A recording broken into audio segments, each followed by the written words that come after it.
Welcome to the Fear and Greed Afternoon Report for Friday, the 7th of July, 2023. I'm Sean Aylmer. Every afternoon, we've got the 5 stories that happened today that you need to know about. Story number 1, it was a tough day for the S&P ASX 200, which finished down 1.7% to 7,042 points. Fears of higher interest rates in the US and in Australia spooked investors. It was like all the bad news hit home today and people just wanted to sell. For the week, the first of the financial year, the market is down 2%. It was a pretty awful day all round, led lower by tech stocks and interest rate sensitive sectors like the real estate companies and consumer discretionary groups. All the market sub-indices dropped, as did about 90% of the top 200 companies. Share prices of some big and well-known groups fell sharply, led by Afterpay owner Block, industrial property company Goodman Group, Gold Digger Northern Star Resources, James Hardie Industries, Treasury Wine Estates, etc., etc. Some of the energy companies were probably among the better performers. Story number 2, senior public servants will be referred for civil and criminal prosecution over the unlawful Robo-debt scheme following the release of the Royal Commission report into the scheme. Robo-debt Royal Commissioner Catherine Holmes delivered a 3-volume report with more than 990 pages and 57 recommendations. There's also a sealed chapter that is not part of the bound report. It recommends referrals of individuals for civil and criminal prosecution. The Robo-debt scheme unlawfully raised $1.76 billion in alleged debts from nearly 400,000 Australians. Unlawful is the important word there.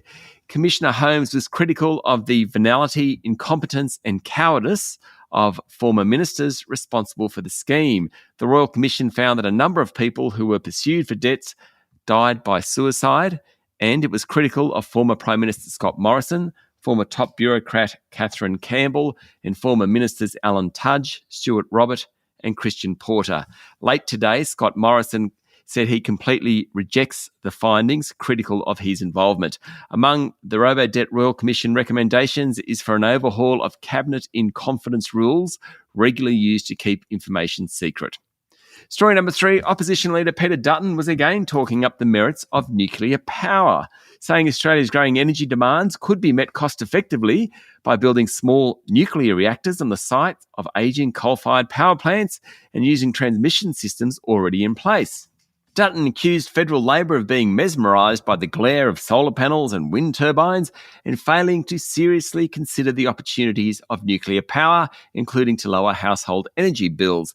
He also wants a major boost for lucrative uranium exports and disputes climate change and Energy Minister Chris Bowen's criticism that nuclear is the most expensive form of new energy. Dutton says 50 countries are investing in nuclear, so it must have some sort of attraction. Asked to respond to the idea, Labor frontbencher Jason Clare said, no. There you go.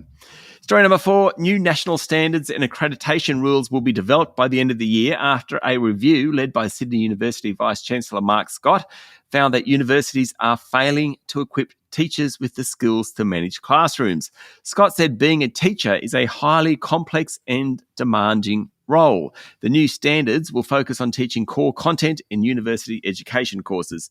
Scott said the education system needs to do a better job helping teachers to skill up and become resilient if they want to keep people in those roles. And story number 5, I mentioned it earlier on. It was a rough night on Wall Street with all 11 of the S&P 500's industry sectors lower, pushing the S&P 500 and tech-heavy Nasdaq down 0.8%.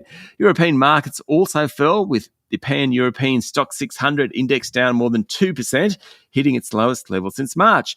The main reason is nervousness about future rate hikes in the US and the possibility of a recession. Labour market indicators overnight suggest that the employment market in the US remains strong. The data shows that private hiring surged last month, layoffs slowed, and filing for unemployment benefits remain relatively low. That could force the Fed to push up interest rates, and that's weighing on equities. That's it for the afternoon report for Friday, the 7th of July, 2023. Michael Thompson, Adam Lang, and I will be back tomorrow morning with a weekend edition of Fear and Greed. I'm Sean Aylmer. Enjoy your evening.